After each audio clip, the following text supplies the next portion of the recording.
Lanjut lagi ke acara berikutnya.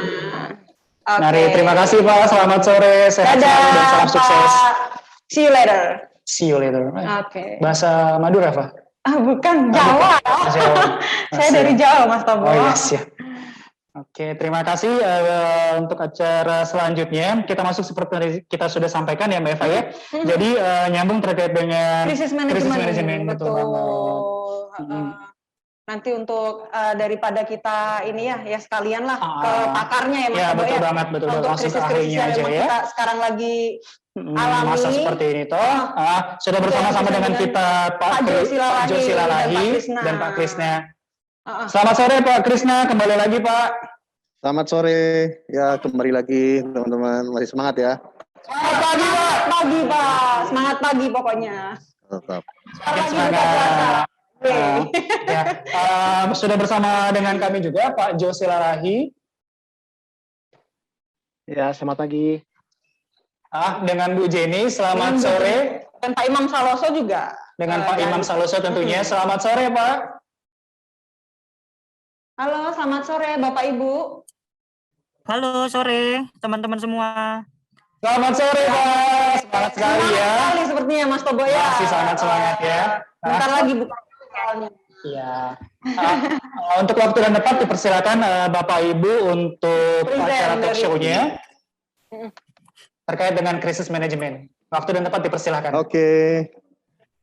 Terima kasih tim MC yang cetar banget ya, walaupun lagi puasa tapi semangatnya sampai ke sini ya. Sampai ke Makassar loh, luar biasa ini stasiun Manado ya. Mantap. Alhamdulillah. Oke, terima kasih. Ya, selamat siang menjelang sore kepada tim HO ya, khusus dari krisis manajemen di sini diwakili oleh Bapak Yohanes Silalahi. Selamat siang Pak. Selamat siang Komandan. Yes, selamat siang. Kemudian juga tidak lupa Mbak Jenny Novita yang paling cantik di HO. Selamat siang Mbak. Saya Pak, selamat sore Pak Krisna dan teman-teman. Ya, nanti ditransfer ya kopenya ya. Oke. Juga satu lagi nih ya, man of the match kita yang dulu pernah bergabung dengan tim Region 5 ya, Pak Imam Saloso. Weh, luar biasa. Halo Pak. Oke. Ya, terima kasih Bapak Ibu sekalian yang sudah hadir dari tim HO saat ini. Jadi di sini teman-teman semua, all tim Region 5 ya, dari frontliner, tim BR ya, dan teman-teman semua, kita saat ini akan belajar bersama-sama ya, tentang penanganan krisis manajemen. Ya, karena ini sangat penting sekali teman-teman, karena di masa saat ini banyak sekali kejadian-kejadian yang banyak yang tidak terkendali di luar sana. Nah, apabila kita sudah melakukan tindakan preventif, harapannya hal-hal yang mengganggu eksistensi perusahaan kita itu bisa kita patahkan sehingga Kalbe Nutritional tetap menjadi perusahaan nomor 1 untuk nutrisi food ya di Indonesia terutama. Oke, saya coba share dulu presentasinya.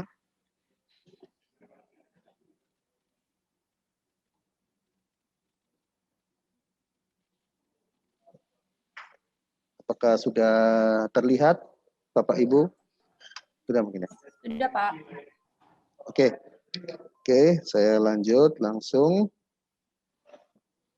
Ya, yang kita akan awali dengan beberapa pertanyaan yang pertama ya. Kita teman-teman semua ya, tim Region 5 khususnya, kita harus tahu krisis manajemen prosesnya itu seperti apa. Ya, kita harus mengetahui cara tindakan preventif dari kegiatan promosi yang kita lakukan. Ya, karena banyak sekali celah-celah yang terjadi di mana kalau itu tidak kita monitor, itu akan menjadi masalah yang besar bagi kita. Apalagi kalau nanti permasalahan tersebut masuk ke media. Wah, itu sangat luar biasa impact-nya. Seperti kita tahu ya, yang namanya media itu ibaratnya silent murder gitu ya. Jadi pembunuh yang nggak terlihat gitu loh.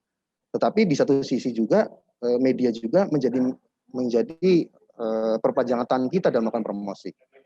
Jadi artinya apabila kita mengetahui cara preventif ya dalam kita menjalankan activity ya, kita dapat mengetahui di mana hal-hal yang perlu kita perhatikan ya, mulai dari promosi ya, kalau di SPG mungkin pada saat sampling ya kan, pada saat menyiapkan alat perlengkapan samplingnya, mungkin pada saat melakukan penjualan untuk tim FPE misalkan, tim BR juga kan juga ikut serta juga dalam melakukan aktivitas tersebut.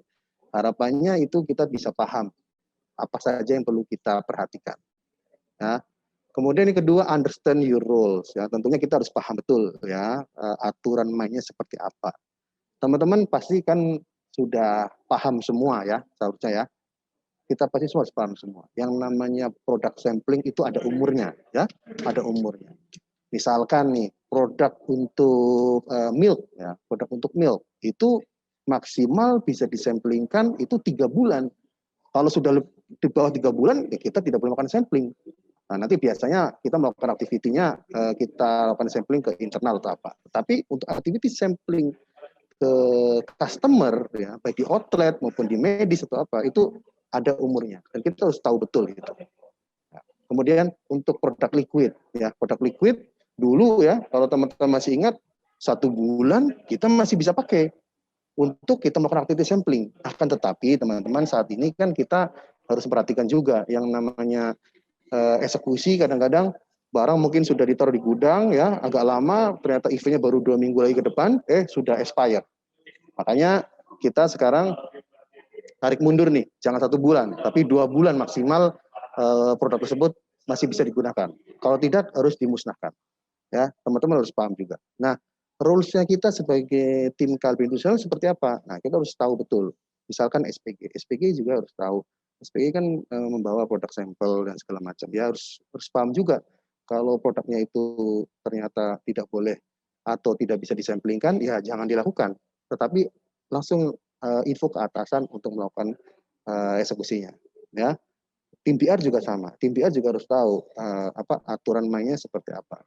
Sejauh mana tanggung jawab dari tim BR dalam memanage pengajuan LBB misalkan, karena kan saat ini kan kita juga harus sangat diperhatikan ya, pengajuan LBB itu ibaratnya kalau kita planningnya untuk activity A ya harus activity A, tetapi harus konsisten dengan planning tanggal eksekusinya dan lain-lain, karena umur sampel itu berjalan terus-menerus ya. Nah, kemudian kita saat ini juga bertemu juga dengan case management community ya. Saat ini karena perusahaan kita juga sekarang semakin besar, kita perlu juga berkoordinasi dengan perusahaan-perusahaan lain, dan juga di perusahaan kita pun sekarang sudah ada tim case management sendiri yang mengurus atau fokus terhadap aktiviti tersebut ya. Salah satunya yang dikomandir oleh Pak Yohanes Silalahi yang hadir di tengah-tengah kita.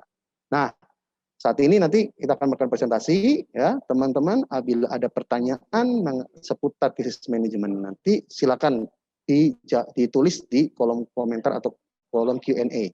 Nah, di sini sudah ada pakar-pakarnya nih. Ada Pak Jo, ada Mbak Jenny, ada Pak Imam juga yang siap untuk menjawab pertanyaan-pertanyaan kita.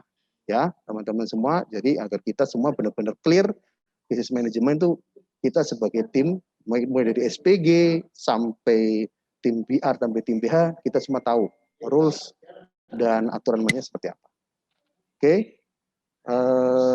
kita lanjut. Nah, untuk sistem dari risk management cycle ini, nah, saya persilakan juga kepada Pak Jo untuk memberikan sedikit arahan nih mengenai risk management cycle. Terima kasih Komandan. Jadi sebetulnya Bapak Ibu semua, suara saya clear ya sebelumnya ya? Ya, clear, jelas. Thank you Pak. Jadi saya tegaskan kembali bahwa saya bukan pakar, jadi hanya orang yang numpang belajar bareng sama Pak Krisna gitu ya di Region 5. Jadi hanya coba-coba sharing sedikit aja gitu ya.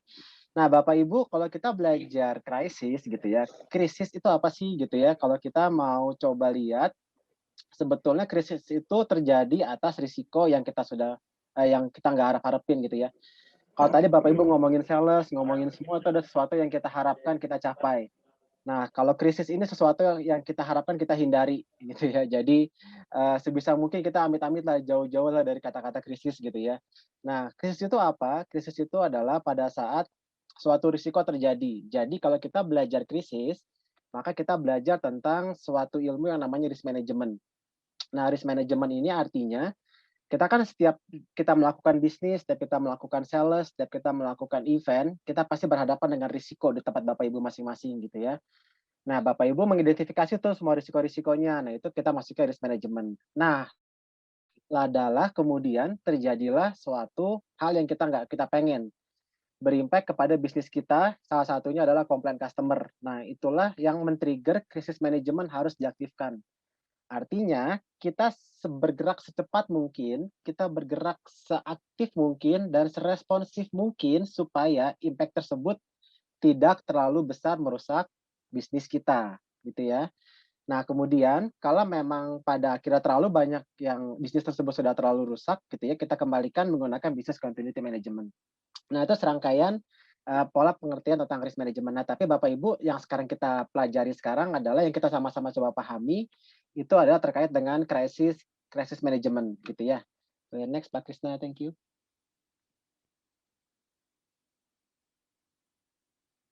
Jadi keywordnya itu ya, kalau ngomongin krisis ada keywordnya tentang respon gitu ya. Jadi keywordnya itu. Nah, Bapak Ibu di perusahaan kita gitu ya, PT Sangyang Perkasa, kan kita siklus kita adalah mulai dari apa namanya pembelian bahan baku gitu ya Bapak Ibu ya, karena kita perusahaan manufaktur gitu ya, perusahaan pabrik, perusahaan makanan, maka kita beli barang, terus kita produksi di pabrik, terus kita berhubungan sama supplier, terus barang tersebut dikirimkan, barang tersebut sampai ke tempat Bapak Ibu dan Bapak Ibu jual ke customer. Nah, itu kan rangkaiannya seperti itu. Nah, krisis bisa terjadi di mana saja. Tiba-tiba, bahan baku kita kurang nih gitu ya. Suppliernya mogok gara-gara corona gitu ya, dia nggak mau kirim bahan baku, itu krisis juga. Tiba-tiba pabriknya kebakaran, gempa bumi, demo karyawan, itu krisis juga. Sampai ke outlet apa namanya komplain dan lain sebagainya, sampai kepada terakhir adalah customer. Nah, yang paling kita takutin adalah yang paling kita nggak bisa jaga itu adalah customer sama outlet gitu ya. Nah, Bapak Ibu di sini adalah sebagai rekan-rekan yang sangat-sangat kami gantungkan untuk bisa memitigasi risiko. Kenapa? Karena Bapak Ibu di sinilah yang paling dekat dengan konsumen dan outlet gitu ya. Jadi Bapak Ibu di sini harus lebih jago nih daripada saya, Mbak Jenny, Pak Krisna gitu ya dalam memitigasi risiko di tempat. Kenapa? Karena mereka kenalnya Bapak Ibu semua di lapangan. Mereka nggak kenal saya, mereka nggak kenal Mbak Jenny, mereka kenal Bapak Ibu semua di lapangan. Nah, amit-amit gitu ya kalau krisis terjadi, maka itu akan sangat mempengaruhi sales sama marketing kita gitu ya. Karena tiba-tiba brand Kalbe gini loh, jelek banget brand Kalbe ya gitu ya. Otomatis sudah nggak usah beli Kalbe lah gitu. Nah, itu yang kayak gitu-gitu bisa merusak image kita dan berujung pada penurunan sales kita. Nah, yang paling menarik adalah perlu kita sadari bersama, tadi Pak Krisna sudah sampaikan di depan bahwa dalam bisnis kita, Bapak Ibu, dalam Bapak Ibu di outlet gitu ya, percaya bukan hanya Bapak Ibu dan outlet, tapi juga ada media-media yang mengintai kita yang senantiasa mencari kabar-kabar hot gitu ya. Jadi kalau tiba-tiba kita melakukan kesalahan gitu ya, langsung kompetitor nyerang kita, terus cari-cari kesalahan kita, sewa media buat nyerang kita dicari-cari salahnya. Nah, kayak gitu-gitu langsung semua berapi-api cepat dengan sendirinya. Dan perlu dilihat juga gitu ya, begitu kita ada salah dikit, nah media-media di media sosial langsung para nyinyir langsung pada aktif semua gitu ya. Oh, itu Kalbe gitu ya. Jadi semua langsung berhati-hati. Kita apapun aktivitas kita, kalau kita perusahaan kecil nggak masalah kalau kita berbuat kesalahan gitu ya, nggak bakal dipandang juga. Tapi kalau Bapak Ibu di sini di lapangan memegang atribut Kalbe, perusahaan besar gitu ya, perusahaan farmasi terbesar di Indonesia, maka Bapak Ibu memegang satu peranan yang sangat penting, mempunyai tanggung jawab menjaga nama baik Kalbe gitu. Jadi kalau Bapak Ibu di tengah-tengah gitu ya menghadapi customer yang komplain, maka perlu Bapak Ibu perhatikan gitu ya. Kalau memang komplain tersebut, yang pertama Bapak Ibu harus fokus. Yang pertama adalah mempengaruhi nyawa gitu ya. Anak saya mengalami luka, anak saya ada di rumah sakit keracunan, masuk ICU. Nah, itu udah mengalami nyawa. Berarti siap-siap kita memasuki masa krisis. Terus yang kedua, yang mempengaruhi nama baik perusahaan gitu ya. Bisa sih kagak pengaruh nyawa, misal contohnya apa, ditemukan apa namanya yang fitbar gitu ya, cacat produk atau lain sebagainya, tiba-tiba langsung diupload ke media sosial. Nah, itu langsung mempengaruhi nama baik perusahaan. Nah, hal-hal yang seperti itu siap-siap Bapak Ibu langsung aktivasi krisis manajemen di tempat Bapak Ibu, gitu ya. Artinya apa? Ketika itu terjadi, Bapak Ibu yang pertama adalah aset safeguard. Aset safeguard itu bukan hanya benda ya Bapak Ibu ya, bukan hanya uang, bukan hanya komputer yang akan dikatakan aset, tapi customer juga adalah aset kita. Jadi kalau misalnya ada kejadian seperti itu, utamakan customernya nomor satu dulu gitu, aset safeguard. Tanyain mereka baik-baiknya, di mana mereka, bagaimana kondisinya, tunjukkan inisiatif kita, samperin customernya, tunjukkan inisiatif baik kita gitu ya kepada mereka.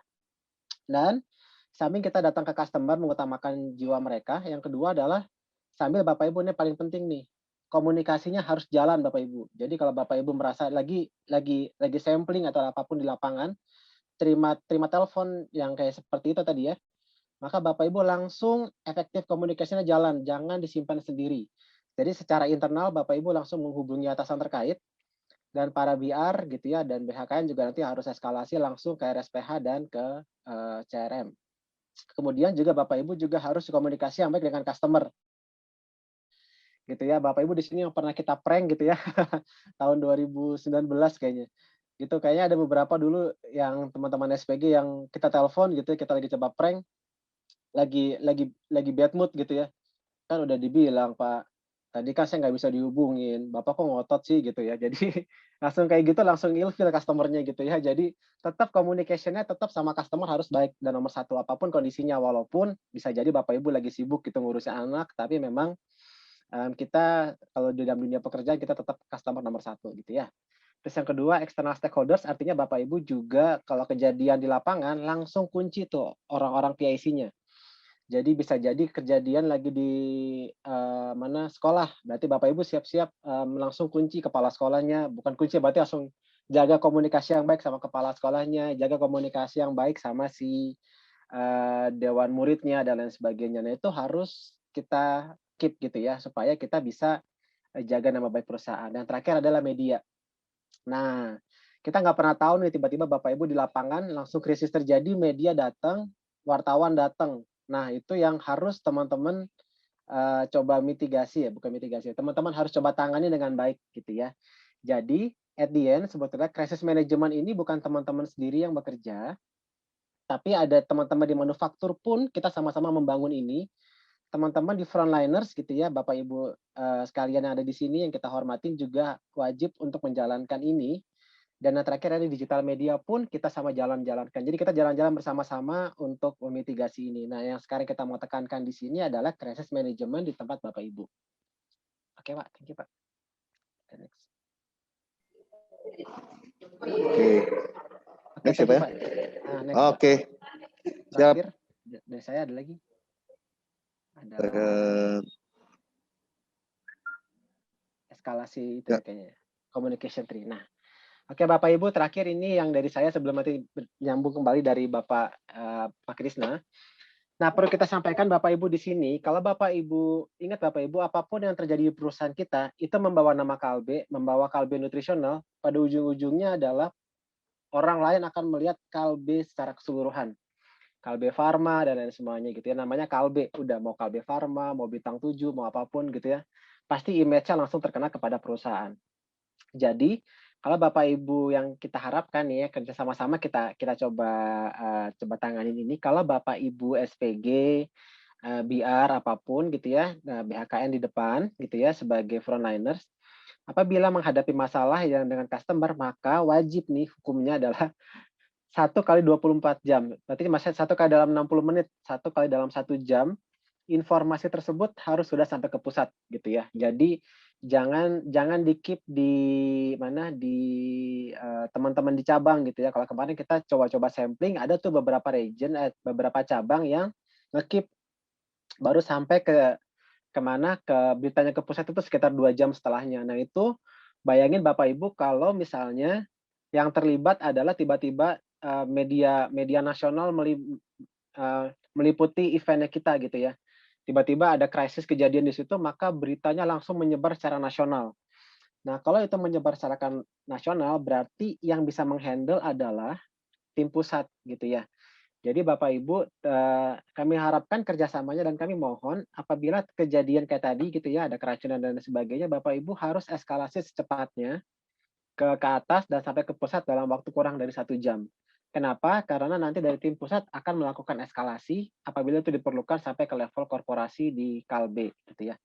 Jadi ini yang perlu kita sama-sama consider bareng gitu ya Bapak Ibu. Kecepatan, ingat Bapak Ibu, kalau krisis cuma satu, kecepatan disertai dengan komunikasi. Udah, itu doang. Jadi berikutnya adalah Bapak Ibu, saya believe gitu ya, kalau kemarin Bapak Ibu jago banget menghadapi para customer gitu ya, menghadapi para orang yang masuk ke rumah sakit itu jago. Cuma seringkali yang menjadi lemahnya adalah dalam melakukan komunikasi internal. Nah, itu yang paling penting.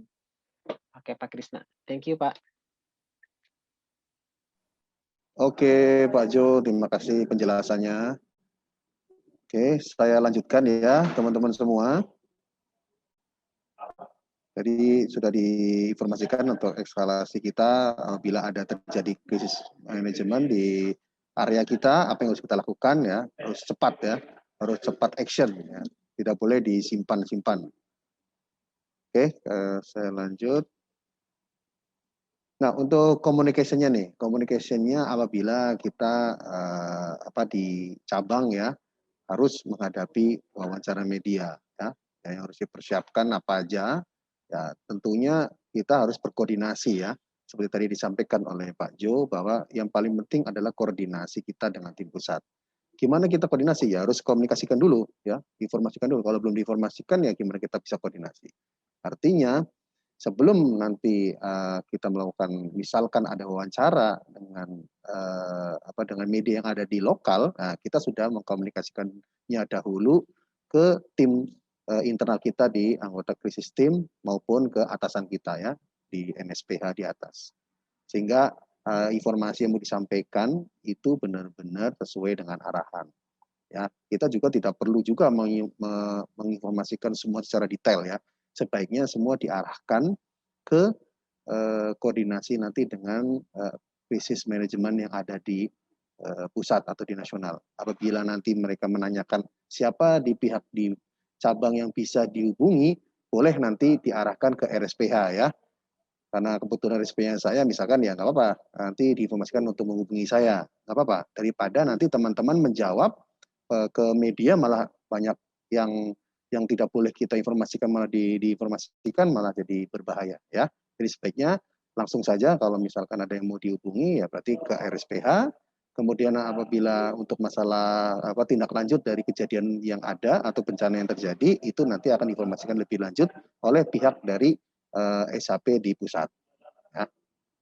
Oke, saya lanjut ya. Ini contoh statementnya. Kita lanjutkan.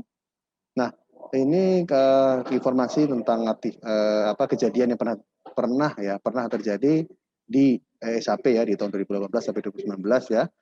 Ada anak yang diinformasikan keracunan ya karena produk sampel Cilgo yang sudah nirede ya atau sudah ED malah. Nah, ini kita perlu melakukan sharing ya, sharing pembelajaran dari kejadian yang sudah ada. Kemudian kita juga memperbaiki penerapan sampling guidance dan ini sudah kita lakukan terus-menerus ya di tim di cabang ya. Kemudian juga mengetahui tindakan pencegahan terjadinya krisis. Oke. Kemudian detail case yang terjadi yang pernah terjadi ya di SHP itu ya ada 3 kejadian ya, ada di Tangerang 2018, di Semarang 2020 dan di Surabaya. Nah, kemudian detail case-nya seperti ini ya. Jadi ternyata ada ED ya. Jadi activity Agustus ya, ED produknya pun juga Agustus ya. Dan ini merupakan kegiatan di sampling di sekolah. Sama juga di Surabaya juga ED-nya lebih jauh ya malah ya, lebih lama ya, Desember 2018. Kemudian yang di Semarang juga kejadiannya ED-nya sudah 1 bulan sebelumnya. Nah, kalau kita melihat evidensinya juga ternyata memang ada buktinya ya.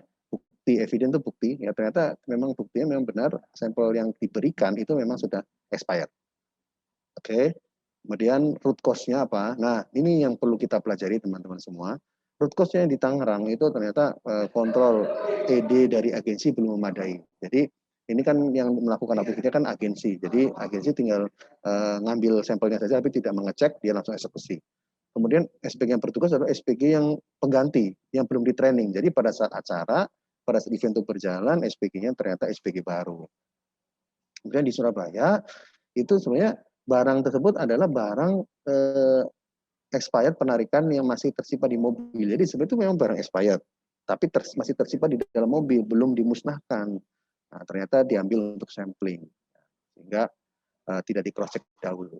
Nah, di Semarang juga informasinya root cause-nya adalah tidak ada kontrol dari pihak ketiga terhadap produk yang dikirimkan dan kapan diberikan tidak dapat sesuatu yang jelas. Sehingga intinya dari 3 kejadian yang pernah terjadi di activity kita di terutama untuk Cilgo ini, salah satunya adalah kontrol yang belum maksimal ya dari tim kita, baik dari tim agensi maupun dari tim kita untuk memastikan bahwa produk itu benar-benar aman untuk dikonsumsi atau dilakukan sampling. Kemudian impact-nya sangat luar biasa ya saat itu ya, karena secara otoritasnya ya kan semua terlibat ya, konsumen juga melakukan tuntutan, kemudian viral di media sosial ya, terus secara biaya juga sangat membengkak. Jadi memberikan kerugian yang sangat luar biasa bagi kita semua apabila kejadian tersebut akan terulang lagi. Makanya kita benar-benar teman-teman, terutama teman-teman freelancer ya, yang benar-benar langsung di lapangan itu harus perhatikan betul ya. Kalau sampel liquid ya kamu harus lihat. Memang mungkin sudah dicek di gudang, tapi nggak apa-apa. Pada saat eksekusi cek dulu, tim PR terutama. Waktu supervisi ke event cek juga. Jangan sampai pada saat sampling nggak dilihat dulu langsung diberikan ke konsumen ya. Makanya dulu tuh paling gampang ya, tim kita itu dulu, saya juga pribadi pada saat melakukan sampling pasti selalu mencoba ininya, sampelnya. Ya, itu cara kita biasanya untuk melakukan supervisi ya. Contoh nih PR datang, langsung coba tanya mana sampelnya. Apakah dibuat kalau misalnya di milk atau dia liquid langsung diminum. Kalau ada langsung kamu coba. Karena dengan kita mencoba itu kan pasti kita langsung tahu kan, oh ini expired atau apa segala macam atau ada yang kurang atau apa gitu. Jadi tolong teman-teman pastikan pada saat melakukan supervisi ke outlet, ke activity event harus dicoba, harus dicek samplingnya. Itu cara paling mudah untuk memonitor. Nah untuk tim frontliner ya baik FPE, SPG ya maupun tim sampling yang lain di area maupun di rayon juga harus memperhatikan baik-baik. Walaupun di gudang itu masih disimpan, belum tentu juga produk tersebut masih bisa digunakan. Karena apa? Karena namanya ID itu kan jalan terus gitu kan. Nah, sedangkan aktiviti kita kan kadang-kadang bisa mundur atau apa gitu kan. Dan harus diperhatikan ya, kalau liquid itu kita sekarang udah maksimal harus sudah di 2 bulan, sedangkan untuk milk ya di umur 3 bulan ya. Selain itu kita harus musnahkan atau kita alihkan ke aktiviti yang lain. Oke. Karena waktu sudah mulai habis ya, jadi saya akan percepat ya teman-teman. Nanti untuk materinya akan saya presentasikan kembali mungkin di activity atau di meeting-meeting cabang ya. Saya akan langsung ke Dudons ya. Dudonsnya BR ya. Ini tolong teman-teman perhatikan ya tim PR. Yang harus kalian lakukan adalah mengikuti arahan yang sudah diberikan oleh tim bisnis pusat, CRM dan RSPA. Kemudian segera membuat berita kronologi. Jadi kalau sudah ada kejadian, misalkan ada keracunan atau apa, itu langsung kalian harus bikin berita kronologi secara lengkap dan mengamankan barang bukti dari pihak korban dan kepolisian. Barang buktinya diamankan. Ya. Kemudian menjadi PSC yang bisa ditunjuk oleh tim pusat untuk bicara dengan korban, polisi atau wartawan. Kemudian menemani, memberikan empati kepada pihak yang korban, kemudian menghubungi pihak terkait menanyakan hasil pemeriksaan dan biayanya. Yang tidak boleh dilakukan adalah tidak melakukan koordinasi dengan pihak korban, artinya cuek-cuek saja dengan kejadian tersebut, nah itu tidak boleh. Kemudian kita menggunakan atribut atau seragam kantor pada saat urusan dengan korban, polisi maupun wartawan ya. Jadi jangan menggunakan seragam kantor ya, karena nanti ya lebih bagus pakai baju ini aja ya, baju yang biasa. Kemudian tidak membuat statement yang merugikan perusahaan ya. Dan kita lanjut untuk SPG. Nah, SPG yang harus dilakukan apa? Yang harus dilakukan adalah memberikan keterangan kepada kepolisian dan wartawan sesuai dengan arahan tim pusat. Tidak boleh memberikan keterangan di luar dari arahan. Ya. Kenapa? Karena takutnya nih informasi yang kalian berikan justru menjadi bumerang bagi kita. Ya, yang kedua, mengamankan barang bukti. Nah, kan kalian yang langsung di sana, yang langsung melakukan aktivitinya. Jadi barang bukti harus diamankan. Ya. Kemudian juga membuat teknologi bersama dengan PR tadi. Ya, yang tidak boleh dilakukan itu ada tidak melakukan koordinasi ya. Tidak melakukan koordinasi, tidak menggunakan atribut atau seragam kantor, dan tidak membuat statement yang merugikan perusahaan. Oke. Kita lanjut kemudian untuk media marketing komunikasi ya. Nah, misalnya kita berhadapan dengan jurnalis ya. Jurnalis. Ini ada beberapa pertanyaan, cuma ini lebih ke kuis ya sebenarnya. Nanti kita skip dulu. Nah, ini ada statement ya, mulutmu harimaumu. Jadi apa yang keluar dari mulut Anda itu akan ditulis oleh jurnalis. Ya, karena bagi media massa, bad news is a good news. Makanya salah satu hal yang penting adalah hati-hati dalam memberikan pernyataan. Artinya teman-teman seperti yang tadi saya sudah sampaikan, semua pernyataan yang disampaikan ke media harus sesuai dengan arahan. Tidak boleh lebih, tidak boleh kurang. Sama saja. Sehingga nanti komunikasinya lebih jelas. Karena nanti kalau sudah masuk ke media, itu langsung koordinasinya dengan tim pusat. Kalau apabila tim medianya mendesak untuk ingin menanyakan lebih dalam lagi atau mencari PSI yang mau ditunjuk untuk ditanyakan, ya tidak apa-apa. Kalau mengarahkan ke RSPA untuk diarahkan ke RSPA saja. Sehingga nanti tidak perlu dari teman-teman yang menjawab.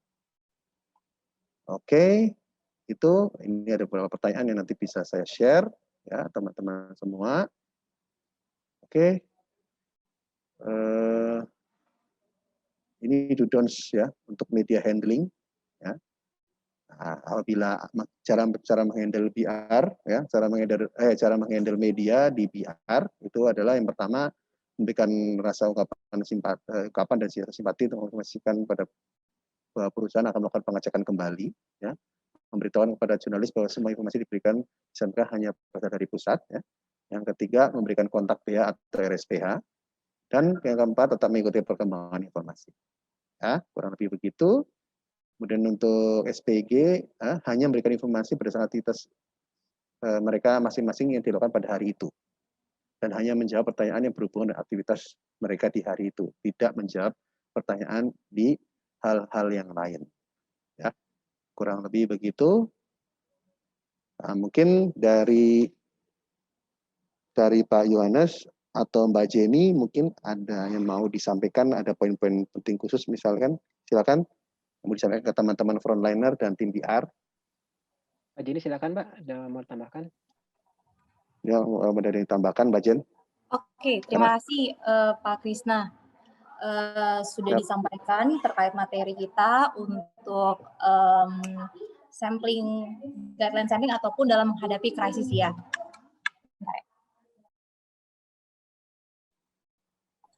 Nah, secara garis besar tadi sudah disampaikan sama Pak Krisna, namun mungkin ada beberapa poin-poin yang mungkin saya tekankan kepada teman-teman, terutama teman-teman adalah garda terdepan untuk kami ya, karena teman-teman yang akan berhubungan langsung dengan konsumen-konsumen dari kami gitu ya. Jadi menurut saya adalah yang pertama, teman-teman tadi sudah disampaikan terkait stabil 60 ya. Jadi bisa balik lagi Pak mungkin ke materi yang stabil 60. Oke. Oke, beberapa pengalaman kami ketika kami berada di lapangan dan juga beberapa kegiatan simulasi yang kami lakukan di beberapa cabang sepanjang tahun 2019-2020, kami melihat bahwa banyak teman-teman di cabang ketika menghadapi kondisi krisis, yang pertama itu adalah panik, itu pasti, sangat lumrah sekali, pasti panik. Itu adalah yang pertama kali teman-teman akan hadapi atau rasakan. Namun jangan sampai panik ini membuat teman-teman tidak tidak menghandle dengan tepat gitu. Jangan sampai juga dengan kondisi panik ini justru malah tidak melakukan apa-apa karena takut nanti saya disalahkan bagaimana seperti itu. Padahal sebenarnya tindakan cepat yang kita butuhkan dari teman-teman semua. Nah, apa saja sih sebenarnya yang perlu saya refreshment? Yang pertama adalah tentang penggunaan form kegiatan sampling. Ini wajib sekali untuk teman-teman harus sadari dan coba aplikasikan sebaik-baik mungkin. Yang pertama kita punya ada 3 form yang wajib teman-teman harus miliki dan bawa itu pada saat melakukan aktivitas sampling. Yang pertama ada form checklist kegiatan sampling, yang kedua ada surat izin sampling, dan yang ketiga itu adalah form krisis. Nah, saya akan refreshment kembali juga ke teman-teman BHKN gitu dan juga teman-teman BR tentang penggunaan form ini. Nanti akan kita coba refreshkan kembali dan harapannya teman-teman akan di-refreshkan kembali juga terkait penggunaan form-form ini. Form-form inilah yang wajib teman-teman harus miliki dan harus bawa dan juga gunakan pada saat melakukan aktivitas sampling. Kenapa? Karena beberapa kejadian yang terjadi adalah pada saat terjadi sesuatu kondisi krisis, ada yang ternyata tidak membawa surat izin, ada yang ternyata tidak membawa kegiatan tidak bawa checklist samplingnya. Kemudian ada juga yang bingung pada saat kejadian krisis, kira-kira saya harus ngelakuin apa? Padahal sebenarnya runutannya itu sudah ada dan sudah sangat jelas sekali pada form tersebut. Sehingga teman-teman ketika ada kejadian krisis, sudah tahu, oh saya harus ngapain. Yang pertama saya harus ngikutin sesuai dengan urutan yang harus saya isi pada form krisis sampling tersebut. Nah, ini teman-teman akan kita refreshkan lagi, nanti teman-teman harus wajib memiliki dan bawa pada saat setiap kegiatan activity sampling. Saat ini tapi kondisinya kita sampling lagi nggak jalan nih Mbak, gitu. Oke, mungkin saat ini tidak berjalan, tapi sewaktu-waktu berjalan, kita nggak tahu, mungkin ke depannya itu sudah akan menjadi normal kembali untuk melakukan sampling, teman-teman wajib harus melengkapi dengan form tersebut. Kemudian, ini saya coba tekankan lagi terkait tips menghadapi krisis. Ini ada jargon, kita coba untuk mempersimpel sehingga teman-teman mudah untuk kira-kira saya harus ngapain gitu ya pada saat menghadapi kondisi krisis. Yang pertama adalah stop aktivitas Anda. Jadi kalau memang sudah terjadi krisis atau sudah terjadi ada misalnya anak yang muntah gitu, stop. Jangan dilanjutkan. Kemudian tetap tenang, ambil sisa kemasan produk sebagai barang bukti kita, kemudian berkoordinasi dengan atasan. Jangan ditutup-tutupin. Jadi koordinasi dengan atasan. Hubungin BR-nya, hubungin BHKN-nya. Kalau tidak bisa dihubungin, hubungin RSPH-nya gitu. Kemudian langkah selanjutnya adalah teman-teman harus isi form checklist crisis situation dan juga jangan lupa untuk top of mind teman-teman itu harus bisa langsung ke arah oh saya harus hubungin CRM. Kenapa? Karena dari CRM tersebut teman-teman akan diarahkan saya harus ngapain menghadapi kondisi ini. Nomor teleponnya sudah sangat jelas di 0800 140 2000 dan waktu untuk menghandle kondisi krisis tersebut adalah 60 menit. Ini adalah durasi paling maksimal. Jangan sampai teman-teman pada saat kejadian krisis, teman-teman udah ternyata BR saya masih belum ngerespon. Udahlah, yang penting saya udah ngomong ke BHKN-nya gitu. Urusan ke depannya mah terserah lah, saya ngikut aja. Jangan sampai kayak gitu. Kenapa? Karena teman-teman ini sangat berbahaya sekali dengan kondisi saat ini. Media itu bisa bergerak sangat cepat, konsumen juga sangat kritis saat ini. Bisa langsung upload ke Facebook, ke sosial medianya, dan kita itu bisa sangat sangat repot lah ketika kalau misalnya sudah terjadi kejadian tersebut. Gitu. Jadi harapan saya teman-teman sebagai garda terdepan dari Kalben Nutritionals bisa mengakomodir ya, maksudnya benar-benar bisa merespon dengan sangat cepat. Tolong diingat teman-teman, mungkin bulan depan teman-teman dari trainer, teman-teman dari PIC cabang juga bisa merimain kembali terkait stabil 60 menit ini. Oke, dari saya itu aja Pak.